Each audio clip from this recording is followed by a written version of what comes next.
Hey guys, and today we'll be making tie-dye!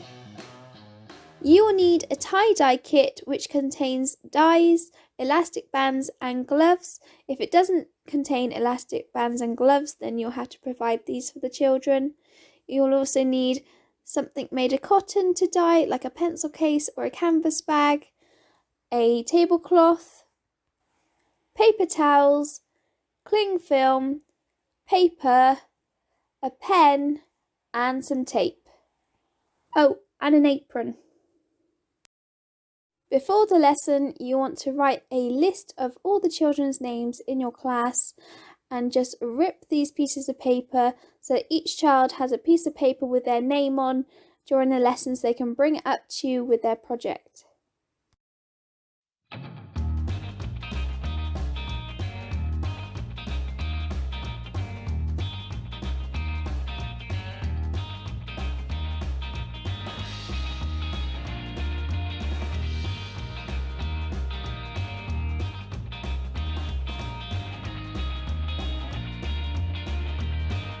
To begin with, show the children different techniques of how to create different patterns for tie-dyeing.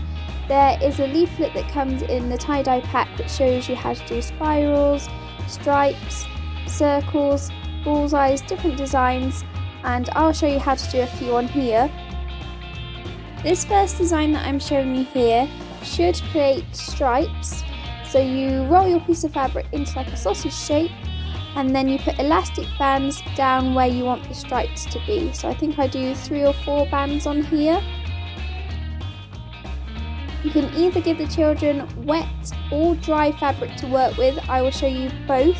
So the pencil case and the canvas bag that I use are both going to be dry, and the t-shirts that I do and the scarf is going to be wet, just with cold water.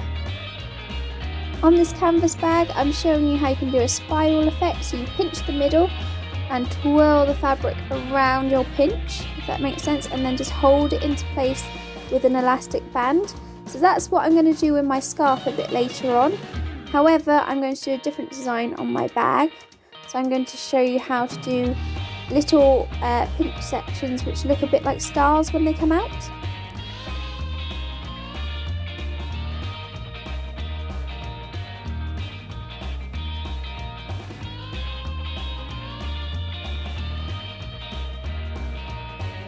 All you need to do to create these little star effects are to pinch the fabric like I have here and secure it with an elastic band. Keep pinching the areas that you want to create a star with. The elastic bands are going to resist the dye, so these are going to be the whiter areas, if you can imagine that in your head. So the difference between having dry fabric like this bag is that the colours won't bleed as much as they will on wet fabric. You'll see the difference at the end.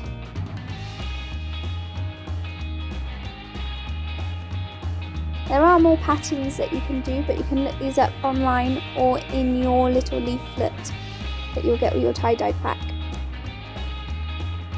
Get the whole class to put their elastic bands on their fabric first, and then what I did is I called the children up in small groups. So my groups were groups of 8, and we did tie-dyeing in a small group whilst the rest of the class had another activity to do, which was a lot less messy.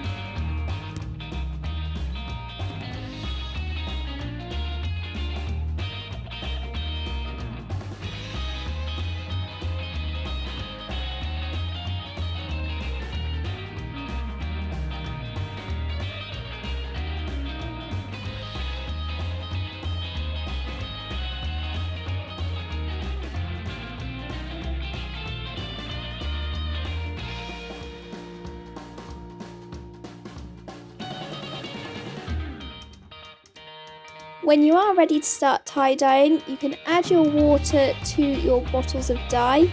These bottles are what you get in the kit, and this kit has 12 colours, I believe, but you can get a variety of colours. You can get more colours or less colours in a pack depending on what you choose.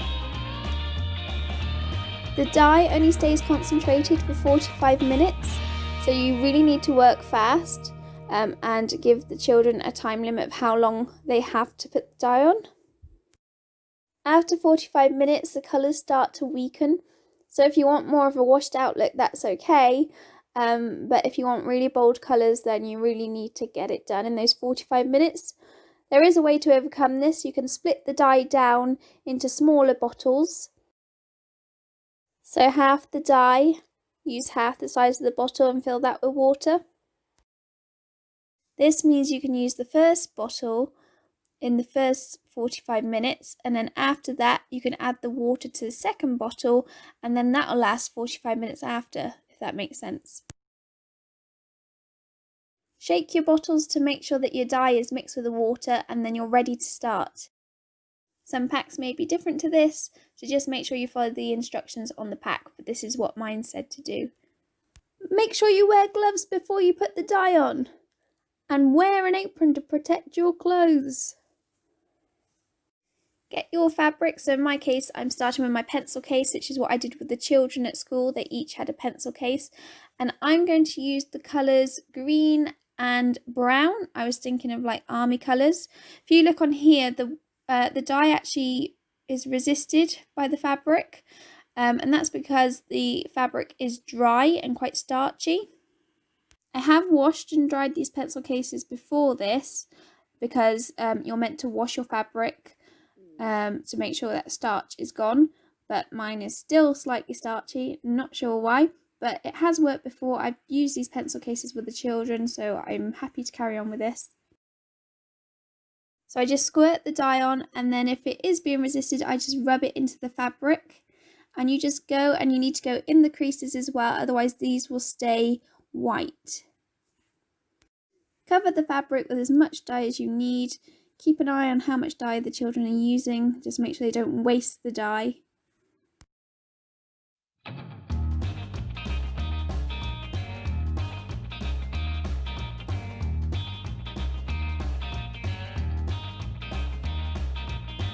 After you've done that, you then need to roll your fabric into cling film, and then this is where the children's name tags come into play.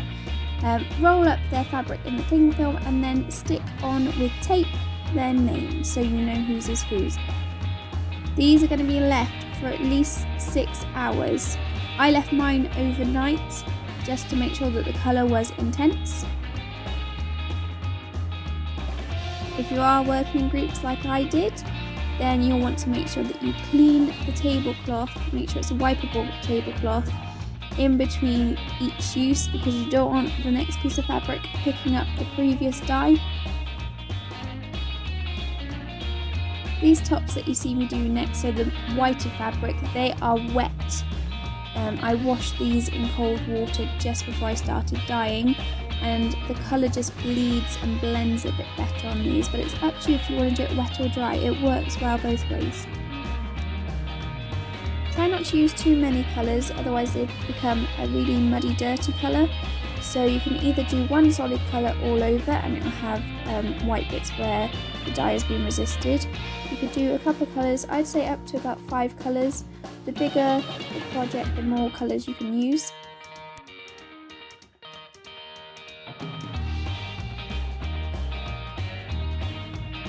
Suggestions of what you can use at school are plain cotton socks, pencil cases, canvas bags, or a cushion cover, something quite small for everyone to do, and then you know that the dye, there'll be enough dye for everyone.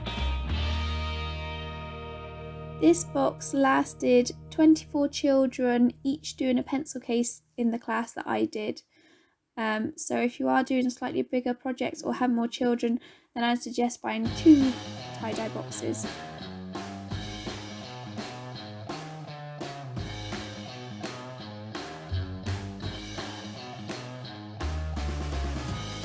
When they have dried for as long as the instructions say, so mine said 6 to 8 hours or longer, so I left them overnight. So you can take them home and then bring them in school the next day for the children to either wash out, or you can wash them out at home.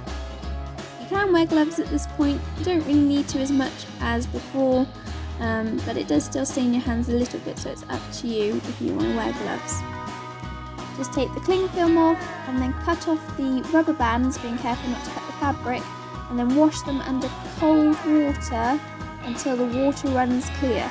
For colours like red, black and blue, that seems to take a very long time.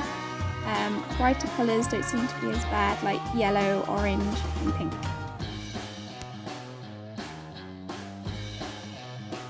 Then you need to leave the fabric to dry. I left mine for 24 hours at home and then I took it into school. We did tie-dyeing pencil cases as my final project for when I left this one school.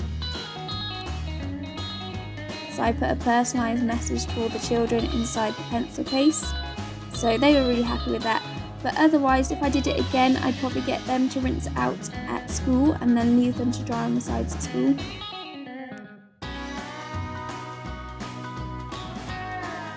Once they're dry, you're done.